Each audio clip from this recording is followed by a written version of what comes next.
बाद में करेंगे तो तेजस्वी को जाएगा। इसलिए तेजस्वी और बीजेपी के बीच में ये अपना श्रेय लेना चाहते हैं। अपना नाटक नौटंकी के माध्यम से युवाओं में संदेश दे कि 75 वर्ष हम अधिकार की लड़ाई लड़े, अब अगला 25 वर्ष हम कर्तव्य पथ पर बढ़ेंगे। और कर्तव्य पथ का अपराधियों का गिरोह खड़ा हो गया है और उनके पुलिस प्रशासन किस तरह से लूट कर अकूत संपत्ति का मालिक बना है कि अहंकार के शराब के कारण, शराब माफियाओं के कारण। ये प्रधानमंत्री जी के माता जी का माँ का स्थान कोई ले नहीं सकता है। और माँ विपरीत परिस्थिति में जिस संघर्ष से अपने बच्चों को अपने संस्कार से आज अपने और अपने परिवार को ही नहीं पूरे देश और दुनिया को जो गौरवान्वित महसूस कराए, उनके चरणों में सशक्त नमन और श्रद्धांजलि तो हम लोग अर्पित किए ही हैं। क्योंकि ऐसे पुत्र आज माँ भारती गौरवान्वित है और ऐसी माता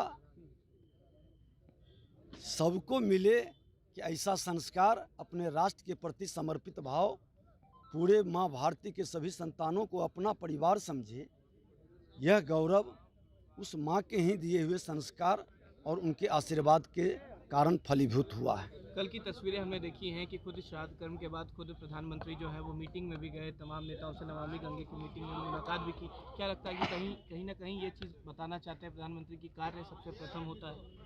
निश्चित तौर पर प्रधानमंत्री जी ने बिहार विधानसभा में जो घोषणा किए थे कि 75 वर्ष हम अधिकार की लड़ाई लड़े, अब अगला 25 वर्ष हम कर्तव्य पथ पर बढ़ेंगे। और कर्तव्य पथ का उन्होंने शुभारंभ किया है। सर, एक आखिरी सवाल है। मुख्यमंत्री नीतीश कुमार आज सुबह ही कहे हैं कि हम बिहार दौरे पर जा रहे हैं, कुछ अच्छा कार्य कर आएंगे। हमें भी उम्मीद है। आज हमारे नेता परम श्रद्धेय स्वर्गीय नवीन सिन्हा जी का चरणों में पुष्प अर्पित किए और मैं उम्मीद करता हूं कि वो अब जाएंगे बिहार के समाज सुधार की यात्रा पर, तो समाज की बर्बादी को निकट से देखेंगे। समाज के अंदर उनके अहंकार के कारण जिस जहरीली शराब से 100 से ऊपर लोग अनाथ हो गए, विधवा हो गए, उनको मुआवजा देंगे, उसके परिवार को रोजगार का अवसर देंगे। जाकर के देखेंगे कि उनके अहंकार के शराब के कारण, शराब माफियाओं के कारण एक अपराधियों का गिरोह खड़ा हो गया है और उनके पुलिस प्रशासन उस गिरोह के माध्यम से जनता को किस तरह से लूट कर अकूत संपत्ति का मालिक बना है, उसकी भी समीक्षा करेंगे।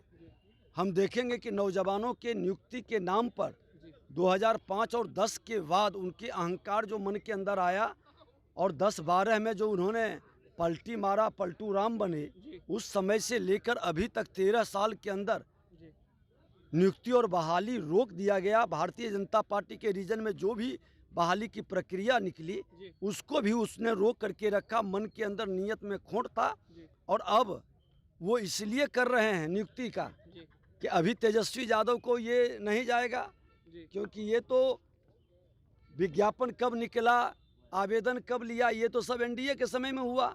उस समय करते तो बीजेपी को श्रेय जाता और अभी बाद में करेंगे तो तेजस्वी को जाएगा। इसलिए तेजस्वी और बीजेपी के बीच में ये अपना श्रेय लेना चाहते हैं।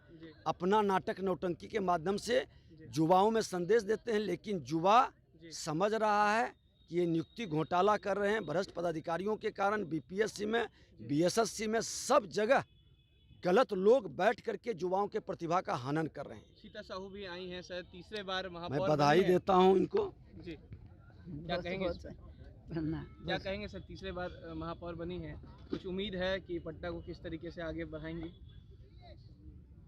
आप ही बताएं सर।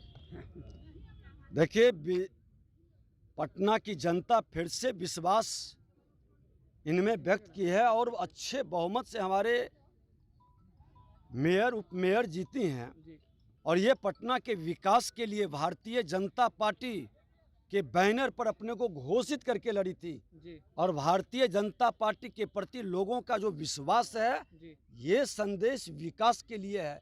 ये संदेश देश के प्रधानमंत्री नरेंद्र मोदी जी का उस महामंत्र का है कि सबका साथ, सबका विकास, सबका विश्वास और सबका प्रयास। इस महामंत्र को लेके ये निश्चित तौर पर आगे बढ़ेंगी और सबके विश्वास पर खरा उतरेंगी।